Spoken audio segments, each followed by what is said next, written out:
আমার প্রেমিকার জন্য কখনো আমি কিডনি বিক্রি করবো না। যদি আমার নেইমারের জন্য বিক্রি করতে আমার দুটো কিডনি আমি বিক্রি করে দিব।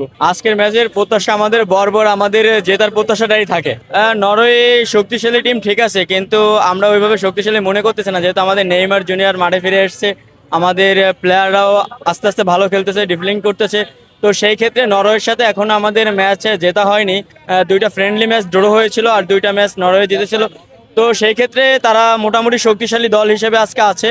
তো সেই ক্ষেত্রে আমরা আমাদের ব্রাজিল জিতবে এই প্রত্যাশাটাই আমাদের আছে। নেইমারকে এক কথায় প্রকাশ করতে বললে তাকে আমি আমার আবেগের সাথে তুলনা করব, কারণ সে হচ্ছে আমার আবেগ। তার সাথে যদি আমি দেখা করতে, যদি আমার কিডনিটুকুও বেচা লাগে, আমি কিডনিটুকু বিক্রি করে হলেও আমি নেইমারের কাছে দেখা করতে যাব। হ্যাঁ, নেইমারকে এতটাই ভালোবাসি। আর আজকে যদি আমার ব্রাজিল যদি টিম এখানে হেরে যায়, তাহলে আজকে আমি কথা দিয়ে গেলাম এখানে আমি 100 জনকে জার্সি কিনে দিয়ে তারপরে টিএসসি ত্যাগ করবো।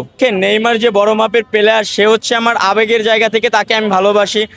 তার সাথে দেখা করাটা আমাদের জন্য অনেকই টাফ ব্যাপার। তো সেই ক্ষেত্রে আমি বললাম যে নেইমারের সাথে যদি আমার কিডনি বিক্রি করে হলেও আমি দেখা করব, কারণ এই কথাটা আবেগ এবং অন্তর থেকেই বলা। যেহেতু দেখেন 1000 মাইল দূর থেকে যেমন নেইমার খেলে, বাংলাদেশ থেকে কিন্তু হুঙ্কারটা আমরা বাংলাদেশ থেকেই দিই। তো সেই ক্ষেত্রে নেইমারের কাছে পৌঁছানোটা অস্বাভাবিক কিছু না, আমাদের হুঙ্কার কিন্তু সেই ব্রাজিল পর্যন্ত পৌঁছে গিয়েছে।